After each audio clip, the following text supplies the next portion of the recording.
Ladies and gentlemen, a very good evening and thank you for tuning in here to News Night. I'm Deepthi Sachdeva and today the story we are talking about is a story that we repeat on a default mode almost every time. Every time you will see the rains coming. These are the same images that come out of Bengaluru. It isn't a surprise. India's tech pride, Bengaluru, ladies and gentlemen, is literally underwater. Tonight, on the very day that you have the Karnataka government celebrating 2 years in power in office, there are 3 lives lost. 3 individuals have lost their lives. More than 500 homes are flooded. The iconic roads like Koramangala and the HSR Layout have been reduced to rivers. And this isn't rain, mind you, this isn't rain. It is a national shame of corruption, of vanished flood funds and also ignored rains. And that is why even if you're not living in Karnataka, you are not living in Bengaluru, this is a story that you must obviously feel connected with. Because do remember that if India's Silicon Valley can collapse, and these are images that can come to us from Bengaluru in spite of all the tax, all the funds, all the attention it gets, what is next? Could it be your city? That is why we decided to shine a spotlight on News Night on this. This is where India is demanding accountability, and the question we are asking is who drowned Bengaluru? Look at these all pictures on your screens, about 6 of them. Is this what the honest taxpayers deserve? Is this what citizens deserve? Is this why we elect netas? Only to give our excuses. And I will also now move on to get you some very, very defining images, remember, that have come in throughout the day, over the last many hours, as we look at who drowned Bengaluru. But we'll put out shocking images of what has happened. This is Bengaluru, the IT city, the IT hub, where people are forced to take in any mode of transport that they have. They're literally looking at water getting into their houses, people on top of their roofs. You have vehicles that have been submerged. You have these huge roads where drainages, remember, are overflowing. So someone needs to be accountable and someone needs to tell us why is this happening. Remember, that's a car that has broken down, but an image and a scene that you see almost every year ad nauseum. And every year we'll ask these questions. Every year netas will give you the same answers. Look at how nothing changes. You can just keep changing the date stamp to a 2024 to a 2025. Can you figure out any difference? The situation continues to get from bad to worse. But for how long? How many more people need to die before you have our netas who wake up? JCBs there wanting to clear out a lot of slush. People being forced to take such kind of boats to be able to transport from one place to the other. This is inside a gentleman's home. Look at this. Who today is accountable for this? If this can happen in Bengaluru, your city, is your city prepared to deal with the deluge as we have seen in Bengaluru? Let's quickly move on and ask those questions to our panel of guests who are joining us. We have Prashant GS, who's representing the Karnataka BJP on the show.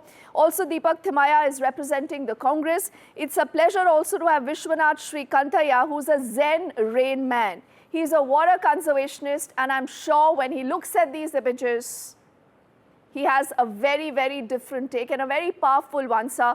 Thank you for your time on the show on the News Night tonight. And Sandeep Anirudhan is the convener for Citizens Agenda for Bengaluru.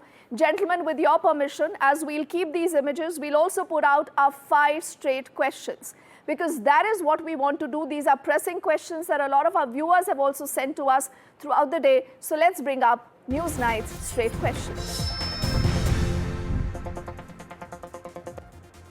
The first question is a little provocative because we have seen at least 3 deaths confirmed.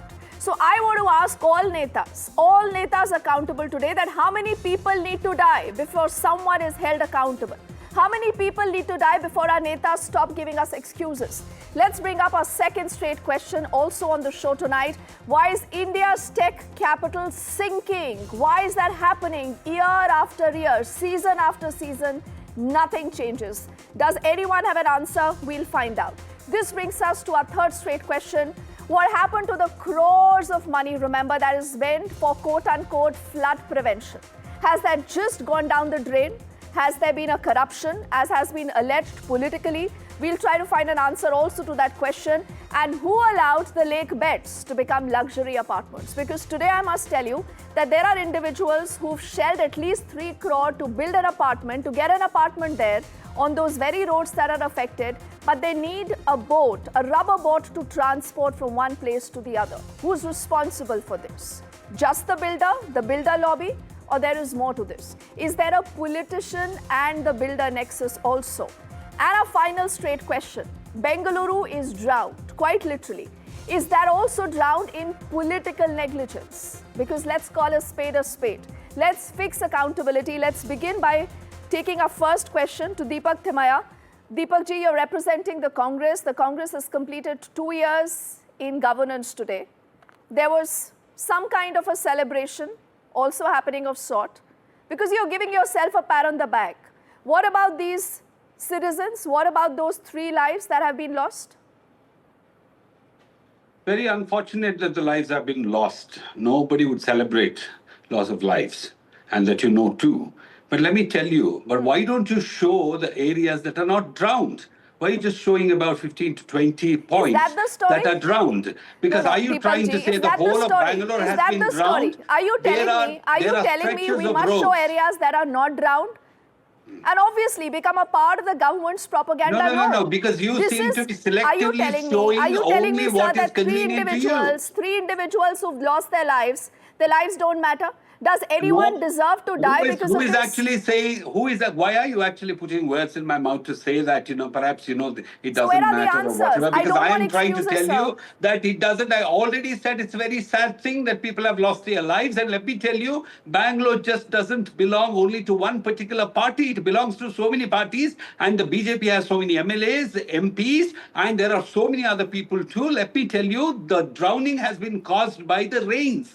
With Bangalore city, which normally, gets about 60 to 70 to maximum 80 of rains, in just one night got about 130 or 40, of rain. Bangalore is not prepared for that kind of rains because Bangalore was not built for this kind of size. Exactly, Deepak ji, that's the question. Why is Bangalore not prepared? How much can you keep preparing? In the sense, every day you have influx of people, you have things being built. But let me tell you, but is it only the responsibility? Nobody else is bothered at all, because at least you have a man like Mr. D.K. Shivakumar who is working almost 24 hours now, just looking into what exactly is the problem. I'm told 210 points were told as places which had this drowning, waterlogging problem, and now there are only 44 that are pending. And we are talking about 137 points that the traffic department had identified. Now we have only 42 points. Should you be giving yourself a pat on the back? Why don't you appreciate the work that's been done? Should you be giving yourself a pat on the back right now for this?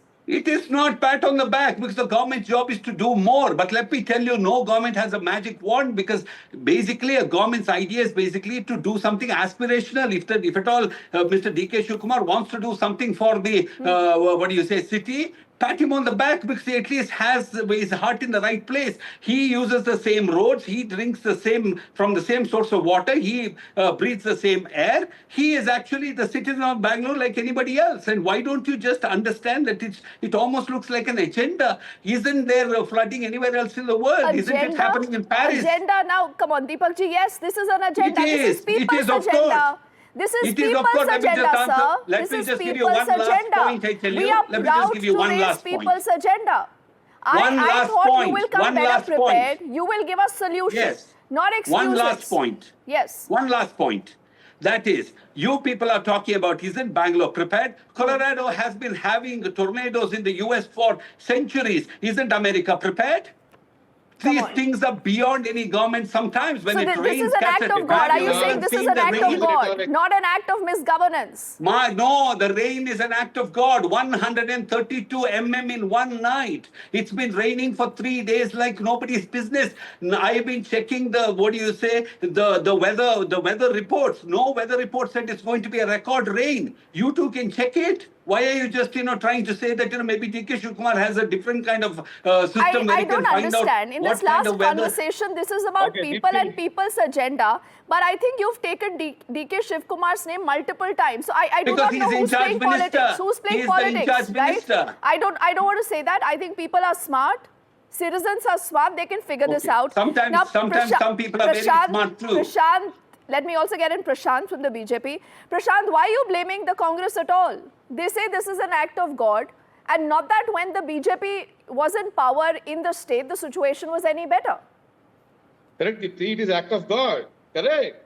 Act of God, which means when you're blaming God, blame God, who also was responsible for bringing Rahul Gandhi on this earth. Which means we should how blame is this God. about Rahul Gandhi? Prashant, how is this about Rahul Gandhi? Why don't you come back to the point? See, citizens want answers. Let's get straight to the point on misgovernance, corruption, what is ruining Bangalore today. And ever since Congress has taken power for the last 24 months, you have seen civic amenities being neglected. And D.K. Shivakumar only talks about brand Bengaluru, skydecks and tunnel roads, but he doesn't have the time for filling up potholes.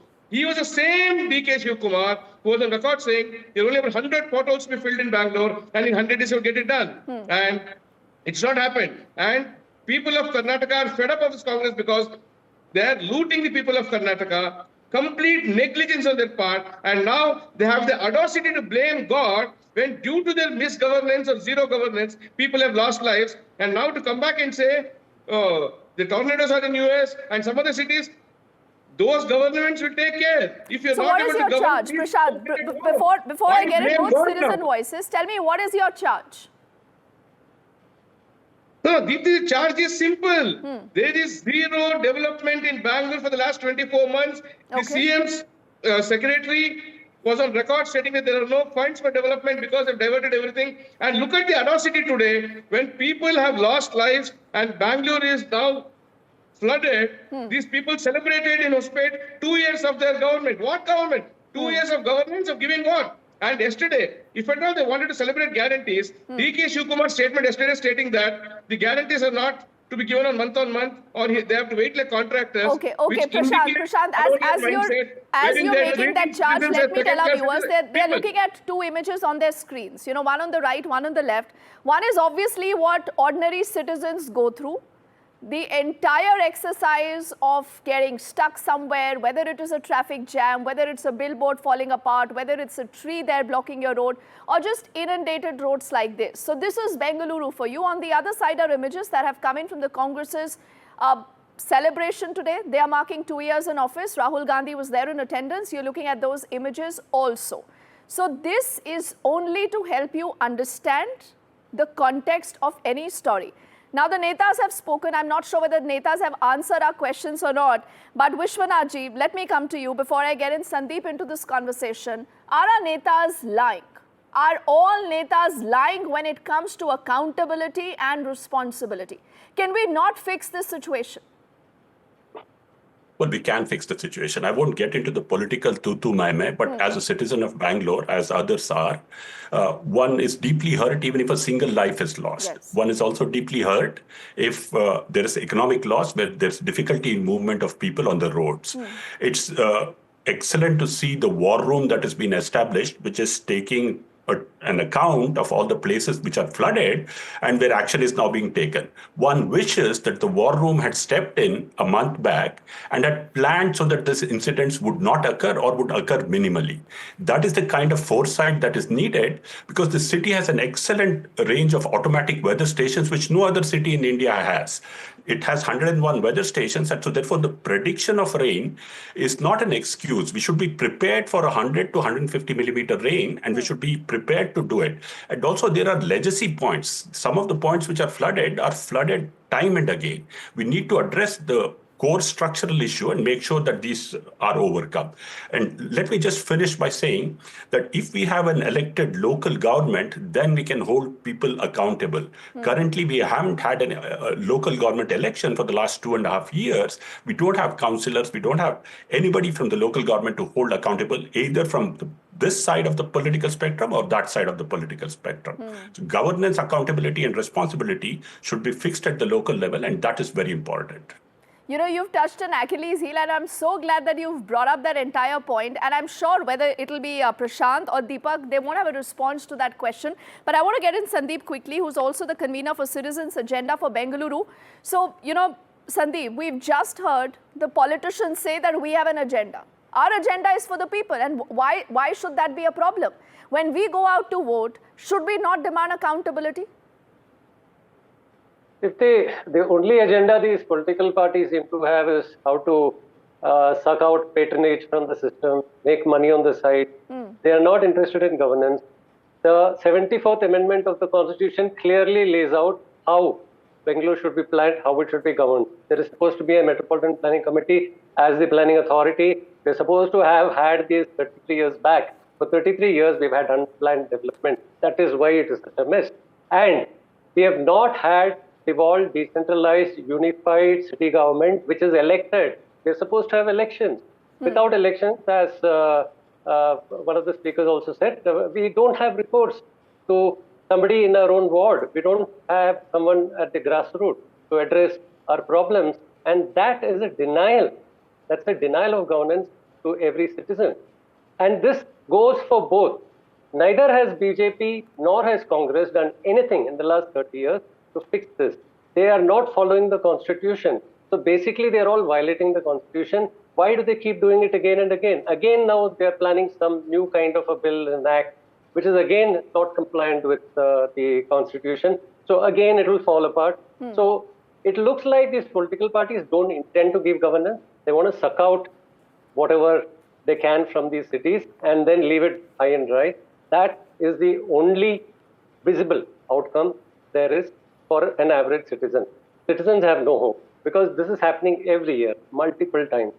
Is it like they can't learn? All you have to do is spend about 10 or 20,000 crores, clean up all the Rajakalways, all the, the stormwater drains. But they're willing to spend 2 lakh crores to build some fancy projects like tunnel roads and some elevated corridors and some sky deck and all these things which nobody wants. So where exactly have they got their head? I mean, are they interested in serving people or are they interested in only serving their pockets? Okay, good question, and I'm glad that you've raised that question. So Deepak, do you want to respond to that question? And I also want us to, play out those images again. What we've heard both Vishwanathji and Sandeep reiterating that year after year, right from 2022 to 2025 right now, Deepak and Prashant, nothing has changed. But Deepak, tell me, what is the agenda of the Netas? Do they even want to serve the people or you only want to serve yourselves? If you expect me to respond to allegations of the kind that I've heard now, I think you would be very disappointed because I don't want to respond to such blatant allegations because, I think even civil society has to partner with politicians to get anything done in a country like India. You can't just treat politicians like enemies when people are actually voting politicians and bringing them to power. You just, finding fault with politicians and, saying that the politicians are a bad breed is not going to do good for anybody, any nation, any city. Let me tell you, no politician in Bangalore wants Bangalore to be worsened or, Bangalore to have floods. Deepak, or are you telling me you're not in control? Are you telling me you're not in control? You cannot do anything? We are in control. We would like everybody to be part of this effort to make Bangalore better. Imagine when it comes to accountability, when we ask them questions, they say, oh, everyone is responsible. Everyone needs to team in together, Prashant. But when it comes to picking up votes, then they will say, oh, vote for us. Don't vote for, XYZ because that person will not serve you this, will not give you this. I mean, you must then resign if the Congress government there believes that you cannot run the house and you want people to take over Nobody said that we cannot because we are just saying that you can't see it. Why should we have an elected government? You have selective, what is a vision? That's what I've been complaining about. Please go and see the other places where things have been done. I'm sure every party, let me tell you, it is not just the BJP which has concern for people in the cities and the country. Congress too has. But only to see that the Congress should fail, Congress should have a bad name, Congress doesn't do anything, is actually an insult to the people who voted for Congress. I don't know, Deepak, why you believe that you are the victim here. You should never believe that you're the victim. Okay, but you have a choice. You have a choice to have your opinion. Let me have my opinion too. Whether it is the BJP, whether it is the Congress, the JDS, all political parties have failed us, Prashant. Isn't that the truth, Prashant? Because, I'll again play out the images from 2022 also when the BJP was also in power. Not that the situation was better, Prashant. It is nice that today both of you can, just point fingers at each other and get away without answering any questions. Deepthi, we are not shying away from responsibility. whatever happened in the past during 2023, and what was the result? People voted us out of power, saying that we did not live up to the expectations that people had. Once people have voted us out of power, saying that, look, you did not do a good job in 2022-23 in controlling the floods. So you accept you failed, Prashant? Are you accepting you failed? No. See, people decided that we did not do a good job. Like people decided that Congress has done a shocking job and voted Modi ji to power 3 consecutive terms at center. People of Karnataka thought that BJP did not meet up to their expectations, which are much more than what they expect from Congress. What they expect from BJP is of a higher level, and from once Congress comes to power, the expectation is automatically lowered because Congress has set really low benchmarks. And keeping that low benchmarks, Congress in the past 2 years now has done nothing. They could have had the elections. They came to power saying that BJP did not felicitate elections, and now they are delaying it by one tactic or another. What is the reason that Congress is today giving? Act of God. Let their leader Rahul Gandhi answer then.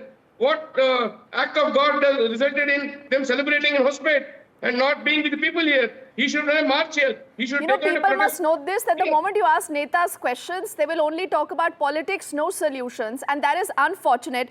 Vishwanathji, I really want you to answer a lot of those questions that our viewers have been asking. They say we've given up hope on our Netas, but there has to be something that can still be done. Or should we just lose hope? No, we shouldn't lose hope. We should focus our attention on what needs to be done, and that is irrespective of political parties. The elections that happened were for the state government, not for the local government. If people are elected for the local government and they vote one party or the other, then you can say it's voted based on the performance for Bangalore. So since there's been no local elections, so there's no need to get elections in. But let me focus on what the solutions are. I think where the government should move now is to get the comprehensive development plan, which is awaiting sanction yet. We don't have a land use plan for Bangalore, the master plan for Bangalore. Let that come through very quickly, identifying these zones which are vulnerable and saying what actions will be taken for them. That is one thing that they should do quickly. The second thing is the stormwater drainage plan has to be a modern plan. There's still now a World Bank funding of 2,000 crores which has come in. Actually, the plan should be presented to the public as to say how will this prevent these floodings that have occurred here, so that there's consultation and feedback from the public so that these incidences don't occur, especially on the roads and flyovers and underpasses and in certain layouts where it continuously occurs. The other thing that needs to be done is there has been a CAG report which has come out, which has identified the lacunae in the implementation of stormwater drains. This is a performance audit which was done in 2021. I think the government would be well advised to take this report up and to act on it at speed. And finally, the war room that has come up is an excellent place for planning for the city, right? Yes. So the war room should move from a crisis management center to a planning center which prevents crisis. And that's a great opportunity right now because that infrastructure has been created with the KSNDMC and the BBMP coming together to prevent these disasters. Yes, sir. Great point. Sandeep, the last 30 seconds to you. There's just one demand from us. Please follow the Constitution. How difficult is it to follow the Constitution? These politicians take their oath on the Constitution. So why is it such a problem to read the 74th Amendment and implement it, set up planning, set up governance, set up unification and elections? I mean, it's part of the Constitution. We just want the Constitution. We don't want politicians getting very creative and giving us things which are not part of the Constitution and then saying it doesn't work, it didn't work, it might work, it may work. No, it's 33 years since the 74th Amendment has been passed. It should be implemented. If it is not implemented, the government should be called out for contempt of the Constitution. I think we need to move in that direction. Sandeep, action. Not just promises, I think lofty promises on television shows, and not just pointing fingers at each other, but action. Gentlemen, only for what of time. I'm thanking all of you for joining us here on the News Night. Let's also now bring in our participants. Now remember, Bengaluru didn't drown in rain. It drowned in silence, in neglect and civic apathy. 3 lives have been lost, crores have been spent, but zero accountability. No one resigns, no one takes any kind of blame. And every time, ladies and gentlemen, it rains, the city and the citizens pay the price. This isn't just a flood, but it is a failure literally on a repeat mode. But what we need to do is we need to keep asking questions, we need to keep demanding answers, because remember, don't let them wait for the next downpour to pretend that they care and come here again on the show and give excuses. Not anymore. We'll track that story for you. Thank you for watching. Good night.